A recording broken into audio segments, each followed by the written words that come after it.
There is no dearth of skeptics among South Asia policy wonks in Washington and also in the strategic community in India over the efficacy or even endurability of U.S. President Donald Trump's South Asia policy. Questions over the efficacy of the Trump policy center on the ability and capacity of the U.S. to coerce Pakistan into compliance.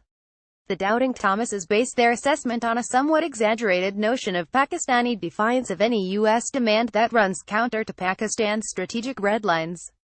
In India, the skepticism is based not just on the past record of the U.S. mollycoddling Pakistan, but also on the mercurialness of President Trump, who, in a breath, can switch from threatening destruction to heaping encomiums.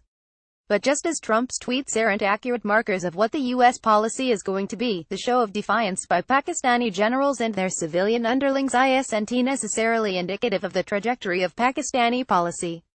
While it is entirely possible that Trump's South Asia policy, which centers on turning the screws on Pakistan, might fail to bring peace and stability to Afghanistan, continuing with the failed policy of the past 16 years, mollycoddling Pakistan, encouraging it, rewarding it, or even giving into its tantrums, is definitely going to end in an ignominious failure.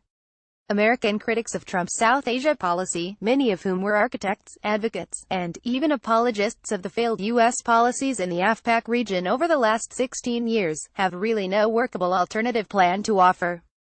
Cut through their claptrap, and what they are recommending falls in the category of Albert Einstein's definition of insanity: doing the same thing over and over again and expecting a different result every time. Any objective audit of the U.S. soft-pedaling on Pakistani doublespeak, double game and double-cross in Afghanistan will reveal the vacuousness of the policy pursued by the U.S. since 9/11.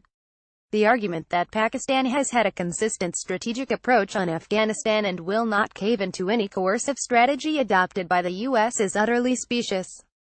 Although Islamism and jihadism are both articles of faith for the Pakistani establishment or deep state, these are conveniently cast aside when the price is right or the prospect of punishment is forbidding.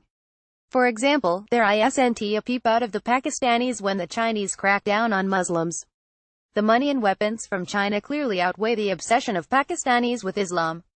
Similarly, after 9/11, the prospect of the U.S. bombing Pakistan into the Stone Age ensured that the Pakistanis dumped the Taliban on just a phone call. The bottom line is that coercion works, even with Pakistan. Of course, if the coercer is diffident or unsure about the coercive strategy and hems and haws about turning the screws, then it becomes that much more difficult to implement. The coercive strategy will also not succeed if instead of being all in, it ends up being a bit of this and a bit of that. When many analysts point out how little the U.S. sanctions have worked in the past when applied on Pakistan, what they conveniently gloss over is the fact that most sanctions in the past were partial or piecemeal. The U.S. has never really imposed crippling sanctions aimed at forcing compliance on Pakistan. In the past, whenever the U.S. shut off economic and military aid or imposed targeted sanctions, it had only limited impact simply because Pakistan could afford to live with these measures. And in case these sanctions started seriously hurting Pakistan, the U.S. was quick to provide relief, waivers, and concessions, lest Pakistan be pushed over the edge. Over the years, many things have changed. China has now more or less replaced the U.S. as Pakistan's patron state. As a result, Pakistan's dependence on the U.S. has reduced considerably. This means that piecemeal, limited or partial sanctions will have even lesser chance of success today than they had in the past. In other words, if today the U.S. has to force compliance on Pakistan, it will have to double down on the coercive steps by bringing into play not only all elements of its own considerable national power but also that of its other allies, namely the Europeans and countries like Japan. Incremental coercion will simply not be able to generate the momentum required to change the Pakistani strategic calculus, which is based on defiance of a declining U.S. by getting China, and possibly Russia and even Iran, to back them. Trump, who understands the art of the deal better than anyone else, would know that, in the given situation, the only way Pakistan can be forced to comply is if Pakistan is convinced that it stands to lose enormously more by defying the U.S. as compared to any gain it will get by backing the Taliban and other Islamist jihadist organizations in Afghanistan. This is precisely the message Trump delivered when he enunciated his South Asia policy. Since then, his tweets and his statements have only reiterated that message, even if in a convoluted way. The direction of his policy is clear and so far, unwavering.